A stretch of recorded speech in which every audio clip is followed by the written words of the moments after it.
তো বন্ধুরা, ক্রিসমাসে কিংবা বড়দিনে সবাই কিছু না কিছু গিফট পায় সান্তার থেকে, মানে সান্টা ক্লজের থেকে। তো আমিও পেয়েছি একটা গিফট এই সান্টা ক্লজের থেকে। তাহলে চলো আমার সান্টা আমাকে কি গিফট দিয়েছে দেখে নি ঝটপট।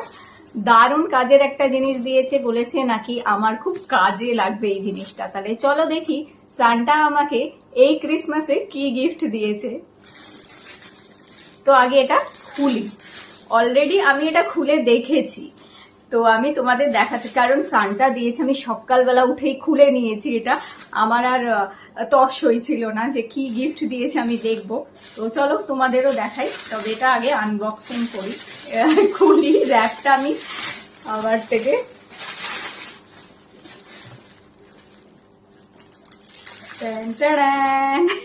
দেখো সান্টা আমাকে খুব দরকারি একটা গিফট দিয়েছে।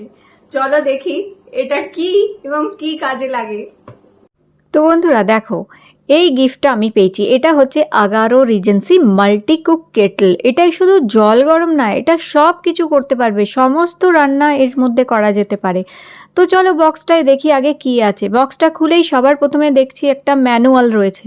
এর মধ্যে সব কিছু লেখা আছে, কিভাবে এটা ইউজ করবে, পরিষ্কার করবে, কিভাবে যত্ন করে রাখবে, কাজ করবে কিভাবে, সব কিছু।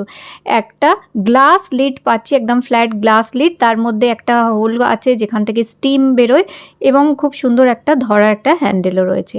এরপরে একটা বাউল পাচ্ছি যার মধ্যে কেক, ধোকলা কিংবা ইডলি এই ধরনের জিনিস করতে পারবে। এবার দেখো একটা স্টেনলেস স্টিলের স্টিমার পাচ্ছি। এই স্টিমারটার মধ্যে মোমো, ইডলি বানাতে পারবে কিংবা সবজি সেদ্ধ করতে পারবে। যে কোনো জিনিস একসাথে, দুটো জিনিস একসাথে করার জন্য স্টিমারটা বেশ ভালো, মানে স্টিমারে দিয়ে স্টিমও করে নিতে পারবে। এইবার চলো বক্সটার ভেতর থেকে আমি বার করলাম মেন জাগটা, যেটা মেন কেটেলটা, আর সঙ্গে এটা হচ্ছে বেস। দেখো 360 ডিগ্রি সুইভেল বেস হচ্ছে, আর এর কর্ডটা যথেষ্ট লম্বা আছে। তোমরা এই দেখতেই পাচ্ছ এটা। আচ্ছা হ্যাঁ, এই কেটেলটা কিন্তু 600 ওয়াটের হচ্ছে, আর 1.2 লিটার আমি যেমন কি বলেই দিলাম। আচ্ছা, এরপর এর মধ্যে রয়েছে দেখো একটা এগ বয়লার। এইটার মধ্যে এগ সুন্দর করে 6টা ডিম একসাথে সাজিয়ে এইভাবে ধরে এটাকে সেদ্ধ করতে পারবে এর ভেতরে দিয়ে। একসাথে 6টা ডিম সেদ্ধ করা যাবে, আর এর হ্যান্ডেলটা ডিট্যাচেবলও আছে। এরপরে একটা র্যাক পাচ্ছি স্টেনলেস স্টিলের, খুব সুন্দর ছোট্ট একটা র্যাক। এর মধ্যে এই বাটিটা বসিয়ে তোমরা যে কোনো জিনিস সেদ্ধ করতে পারো, ভাপাতে পারো। আর এরপরে এটা হচ্ছে দেখো মেন কেটেলটা, আর এটা ডাবল লেয়ার কেটেল হচ্ছে। ভেতরটা ফুড সেফ স্টেনলেস স্টিল দিয়ে করা, আর বাইরের আউটারটা হচ্ছে প্লাস্টিকের, আর আউটারটা হচ্ছে একদম কুল টাচ। হ্যান্ডেল এবং বডি একদম কুল টাচ থাকে, যেহেতু এটা ডাবল লেয়ার হচ্ছে। অ্যান্ড ফুড সেফ প্লাস্টিক দিয়ে করা, আর বেশ চওড়া মুখটা আছে, মানে এটা এর ভেতরে রান্না করতে, কোনো জিনিস ঢালতে খুব সুবিধা। আর এইটা হচ্ছে on off switch plus 2 variable temperature setting আছে। দুটো টেম্পারেচার সেটিং এখানে পাচ্ছ, অ্যাডজাস্টেবল হিটিং। এছাড়াও এর মধ্যে হিট কন্ট্রোল সেন্সর লাগানো আছে, মানে যদি যখন খুব গরম হয়ে যায় অটোমেটিক্যালি এটা অফ হয়ে যাবে, তারপর আবার থেকে নিজে থেকে এটা অন হয়ে যায়। তো যদি নিজে থেকে অফ হয়ে যায় ভেবো না যেটা খারাপ হয়ে গেছে, কারণ এটার মধ্যে যেহেতু হিট কন্ট্রোল সেন্সর লাগানো আছে সেই কারণে। তো দেখো এই ঢাকনিটা এত সুন্দর, এর লিডটা খুব ফ্ল্যাট ঢাকনি, ফ্ল্যাট লিড একদম, আর খুব সুন্দরভাবে বসে যায়। স্টিমার পটটার মধ্যেও বসে যাবে খুব সুন্দরভাবে এই লিডটা, প্লাস এই কেটেলটার মধ্যেও বসে যায়। তো এইভাবে দেখো এটাকে ইউজ করতে পারো, বিভিন্ন রকমভাবে জিনিস তৈরি করা যায়। দেখো স্টিমারটা এর ওপরে এইভাবে রাখলে, স্টিমার পটটা রেখে এইভাবে ঢাকনি দিয়ে এটা করতে পারো। স্টিমার পটটা 0.92 লিটারের হচ্ছে। তো অনেকটা সবজি তরকারি সেদ্ধ করতে পারবে এটাতে, কিংবা অনেকটা মোমো একসাথে সেদ্ধ করতে পারবে, ইডলি, পিঠে বানাতে পারবে এটার মধ্যে। তো সব কিছু দেখো অ্যাটাচমেন্টগুলো এই সব এরম পেয়ে যাচ্ছি, আর দারুণ সুন্দর দেখতে, এর কালারটা এত সুন্দর। তো এটা যখন অন করবে এই ব্লু কালারের একটা লাইট একটা ব্লিঙ্ক করবে ব্লু কালারের। আর এইটা হচ্ছে দেখো অন অফ সুইচটা, তো হিটিং কমানো বাড়ানোর জন্য হচ্ছে। তো চলো, যেহেতু নতুন জিনিস, নতুন একটা বাসন, সেখানে সব থেকে আগে আমি ভাবলাম এর মধ্যে গাজর কা হালুয়া বানাই। এখন শীতকাল, প্লাস কোনো নতুন বাসন কিংবা নতুন কিছু কিনলে তার মধ্যে বলে মিষ্টি জিনিস আগে বানাতে হয়, তাই আমি গাজর কা হালুয়া আগে বানাচ্ছি। আর আজকে যে সমস্ত রান্না করছি নতুন বাসন, তাই ভাবলাম আগে আমি ঠাকুরকে দেবো সব কিছু এর মধ্যে বানিয়ে। আর দেখো আরেকটা জিনিস, গাজর কা হালুয়া ভেরি ইজি। আমি এখানে প্রায় 1-1.5 কাপ মতন গাজর কাদ্দুকাস করে দিয়ে দিয়েছি, এর মধ্যে দুধ দিয়ে ভালো করে ফুটিয়ে সেদ্ধ করে নিলাম একটু কিছুক্ষণ ঢাকা দিয়ে। তারপরে এর মধ্যে দিয়ে দিচ্ছি চিনি দিয়ে ভালো করে নাড়িয়ে চাড়িয়ে মিশিয়ে নেবো চিনিটা যখন একটু গলে যাবে, এরপর 1 বড় চামচ ঘি দিয়ে দিচ্ছি। ঘি দিয়ে এবার এটাকে একটু ফ্রাই করব খুব সুন্দরভাবে, ভালো করে। এটা দেখো কি সুন্দর। আচ্ছা, এর স্টেনলেস স্টিলটা এত ভালো স্টিল হচ্ছে, তলায় কিন্তু খাবার আটকায় না। এটা সবথেকে ভালো জিনিস। একটু পরিষ্কার করতেও তোমাদের এটা অসুবিধা হবে না, তলায় দেখো কোনো খাবার আটকায় না। কত সুন্দরভাবে গাজর কা হালুয়া আমি ফ্রাই করে নিলাম ঘি দিয়ে। আর দেখো বডি একদম ঠান্ডা থাকে, গরম অবস্থাতেও বডি ঠান্ডা, যেহেতু এটা ডাবল লেয়ার হচ্ছে, cool touch handle and cool touch body এর। আর দেখো আমার গাজর কা হালুয়া কমপ্লিট। আর দেখছো তলায় কিন্তু একটুও লাগেনি, এত সুন্দর পরিষ্কারভাবে গাজর কা হালুয়া রেডি হয়ে গেছে। আর চলো এবার এটাকে একটু পরিষ্কার করা দেখাই তোমাদের। এটা পরিষ্কার করার সময় বডিতে কিন্তু বডিতে কিন্তু জল লাগাবে না। এই দেখো কলের তলায় এটাকে ধরবে ঠিক করে, আর কেটেলটার ভেতরে অল্প একটু জল দিয়ে ধুয়ে পরিষ্কার করে একটু সাবান লাগিয়ে এইভাবে ভেতরটা ধুয়ে আবার কলের তলায় জল দিয়ে দেবে, এর মধ্যে জল নিয়ে দূরে সরিয়ে এনে জলটা এইভাবে ফেলে দেবে, দিয়ে এইভাবে পরিষ্কার করবে।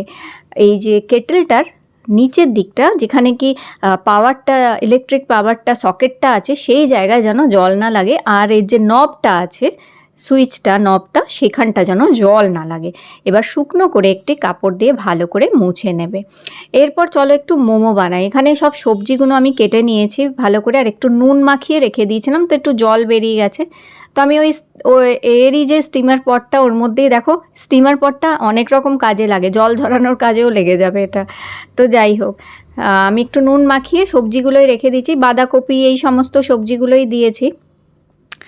দিয়ে এবার দেখো একটুখানি ঘি দিলাম, ঘি দিয়ে এবার সবজিগুলোকে একটুখানি নাড়াচাড়া করে নেবো। তো একটুখানি নাড়াচাড়া করে নিচ্ছি। আর জানো তো এই কেটেলটার মধ্যে একসাথে স্যুপ আর মোমো একসাথেই করা যাবে, সব ভীষণ ভালো জিনিস হচ্ছে। এই যে যারা ব্যাচলার, যারা ধরো তোমরা হস্টেলে থাকো, তারপরে অনেক সময় কি হয়, আমরা যখন ঘুরতে যাই সব সময় বাইরের খাবার খেতে ইচ্ছা করে না, কিংবা সব জায়গায় সব কিছু খাবার পাওয়া যায় না, তখন কিন্তু এই কেটেলটা ভীষণ কাজে লাগে। আর বিশেষ করে যাদের বাচ্চা আছে তাদের জন্য ভীষণ উপকারী হচ্ছে। বাচ্চাদের তো সব কিছু বাইরের খাবার খাওয়াতে পারবে না, এই ছোট্ট মতন সুন্দর কম্প্যাক্ট এই কেটেলটা যদি তোমরা নিয়ে যাও, বাচ্চাদের খাবার তৈরি করতে ভীষণ সুবিধা। হোটেলে তোমরা ইজিলি খাবার তৈরি করতে পারবে। তারপর এই যে ধরো আমরা ঠাকুরের অনেক সময় ভোগ বানাই অনেক কিছু দিয়ে, এই যে আমারই যেমন, তো দেখো মাছ রান্না, আঁশ রান্না রান্নাঘরে হয়, আমার তখন মনে হয় যে আলাদা করে ঠাকুর ঘরে একটা ছোট্ট এরকম জিনিস থাকলে ঠাকুরের জন্য ঝট করে একটু ভোগ রান্না করে দেওয়া যায়, তো তার জন্যও ভীষণ সুবিধা এটা। আর আমি তো দেখো আজকে সব কিছুই ঠাকুরকে দেবো, আমি বললামই, তাই দেখো এইভাবে মোমোগুলো তৈরি করে নিয়েছি। সবজিটা একটু নাড়াচাড়া করে নিলাম, একটু ময়দা মেখে নিয়ে, আর ছোটো ছোটো করে লুচি বেলে পুর ভরে দিয়েছি, দিয়ে ছোট্ট ছোট্ট করে মোমো তৈরি করে নিয়েছি। আর একটু সবজি এর মধ্যে দিয়ে একটু নুন দিয়ে নাড়াচাড়া করে জল দিয়ে দিয়েছি। এবার দেখো স্টিমারটা আমি এখানে বসিয়ে দিলাম, আর এবার সমস্ত মোমোগুলো এর ওপরে আমি দিয়ে দিচ্ছি। দেখো তো এই কেটেলটার ভেতরে নিচের দিকে দেখো স্যুপ তৈরি হচ্ছে, আর ওপর দিকে এই স্টিমারটা, স্টেনলেস স্টিলের স্টিমারটা বসিয়ে সব কটা মোমো দিয়ে দিয়েছি। দিয়ে ব্যাস এইবার ঢাকা দিয়ে দেবো। তো মোটামুটি 7-8 মিনিট মতন এটা সেদ্ধ করতে দিয়ে দিয়েছি। দেখো মোমো কিন্তু রেডি হয়ে গেছে, একদম গরম গরম মোমো। এই শীতকালে না দুর্দান্ত লাগে এইরকম একটা কেটেল যদি হয়, আর তার মধ্যে এরকম গরম গরম স্যুপ আর মোমো। দেখো রেডি, দেখতেই পাচ্ছ ধোঁয়া বেরোচ্ছে আর দুর্দান্ত গন্ধ ছাড়ছে এটা থেকে, অসম্ভব সুন্দর, খুবই টেস্টি হয়েছে। কিন্তু এটাকে আমি ঠাকুরকে আগে ভোগ লাগিয়ে দেবো। তো এইভাবে গাজর কা হালুয়া আর ভেজ মোমো আমি ঠাকুরের জন্য বানিয়ে নিলাম নতুন বাসনে। আর আজকে যেমন কি আমি বললাম 25শে ডিসেম্বর। তাই চলো এবার ঠাকুরের দুপুরের ভোগও বানাবো আমি এখানে, তাই আমি ভাবলাম আজকে একটু জিরা রাইস বানাবো। ও তার আগে তো 25শে ডিসেম্বর, এখানে কেক তো বানাতেই হবে। তো আমি ভাবলাম আজকে কেক না, আজকে একটু ব্রাউনি বানাবো। এর মধ্যে কেকও বানানো যাবে, খুব সুন্দর কেক হয়, বাট আজকে আমি বানাবো ব্রাউনি। তো আগে আমি একটুখানি জল গরম বসিয়ে দিয়েছি, আর এই যে প্লাস্টিক বোলটা দিয়েছে এর মধ্যে আমি একটু ময়দা, একটু কোকো পাউডার, একটু বাটার, আর অল্প একটুখানি যেটা হচ্ছে বেকিং পাউডার, চিনি, এই সমস্ত ভালো করে গুলে দিয়ে একটুখানি ওপরে ড্রাই ফ্রুটস দিলাম, দিয়ে এটা দেখো সে ফুটছে। আর এবার এই বাটিটা একটা বাটার পেপার উপরে দিয়ে এইভাবে আর ঢাকা দিয়ে মোটামুটি আমি এটা 20 মিনিট মতন আমি এটাতে ভাপাবো এখানে। তো আমি আজকে এটা ব্রাউনি তৈরি করছি। কেক তো সবসময়ই খাওয়া হয়, বাট আমি ভাবলাম আজকে একটু ব্রাউনি বানাই, কারণ ব্রাউনি অনেক দারুণ লাগে খেতে।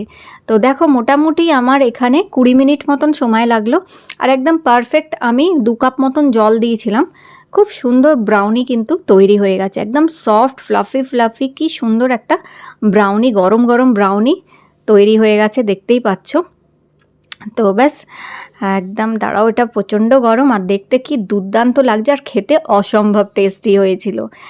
এবার চলো আমি ভাবলাম ঠাকুরকে এবার একটু অন্ন ভোগ দিই, তার জন্য আমি এখানে নিয়ে নিলাম 1 চামচ ঘি, তার মধ্যে একটু জিরে ফোড়ন দিয়ে দিলাম। আর চাল আমি আগে থেকেই ধুয়ে রেখে দিয়েছি, মোটামুটি চালটা 10-15 মিনিট আগে থেকে ভেজানো থাকলে খুব সুন্দর মতন আমার এখানে যেটা জিরা রাইস তৈরি হয়ে যাবে। তো আমি এখানে 1 বাটি চাল দিয়েছি, দেখো 1 বাটি চাল দিয়ে চালটাকে একটু নাড়াচাড়া করে নিচ্ছি আমি আর ঘিয়ের মধ্যে আর জিরের মধ্যে নাড়াচাড়া করে নিয়ে, এবার যেই বাটির মাপে আমি চাল নিয়েছি ঠিক একই বাটির মাপে 2 বাটি জল দেবো। এত পারফেক্ট ভাত রান্না হয়েছে এটাতে, অসম্ভব। মানে এরকম ভাত আমরা মনে হয় গ্যাসেও রান্না করতে পারি না, একেবারে ঝরঝরে অসম্ভব সুন্দর ভাত হয়েছে। এবার একটুখানি নুন দিলাম, নুন দিয়ে ব্যাস এটা ঢাকা দিয়ে রেখে দেবো। কেন জানো তো বন্ধুরা, এটা এত সুন্দর ভাত রান্না হয়, দেখো ঢাকা দিয়ে দিয়েছি আর কত সুন্দরভাবে ভাত হচ্ছে, কারণ এর মধ্যে এই যে হিট কন্ট্রোল সেন্সারটা লাগানো আছে, যার ফলে কি হয় এটা অটোমেটিক অন, মানে খুব গরম যখন হয় তখন অটোমেটিক অফ হয়ে যায়, আবার নিজে থেকেই অন হয়ে যায়। যেহেতু এর মধ্যে হিট কন্ট্রোল সেন্সারটা আছে বলে খুব পারফেক্ট কুকিং এটাতে হয়। দেখো মোটামুটি আমার এখানে এইবার দেখো ভাত কিন্তু দারুণ সুন্দরভাবে হয়ে গেছে, দেখতেই পাচ্ছ কি ঝরঝরে ভাত হয়েছে আর অসম্ভব সুন্দরভাবে সেদ্ধও হয়ে গেছে। ব্যাস এটা আর একটুখানি এরমভাবে ঢাকা দিয়ে অফ করেই এটা এভাবে ঢাকা দিয়ে রেখে দেবে। আর যখন দেখো ইচ্ছা হবে একটুখানি এটাকে এর মধ্যেই একটুখানি গরম করে নিয়েও সার্ভ করতে পারবে আবার। আর দেখো এই জায়গাটায় কখনো জল লাগাবে না, এটা আমি ধুয়ে নিয়ে এসেছি, আবার ভাত তো রান্না হয়ে গেছে। আমি যেমন কি বললাম ওই নিচের দিকটা কেটেলের কখনোই জল লাগাবে না। এবার চলো আমি একটু ভাবলাম চিলি পনির বানিয়ে নিই, এটা ভাতের সাথে জিরা রাইসের সাথে চিলি পনির।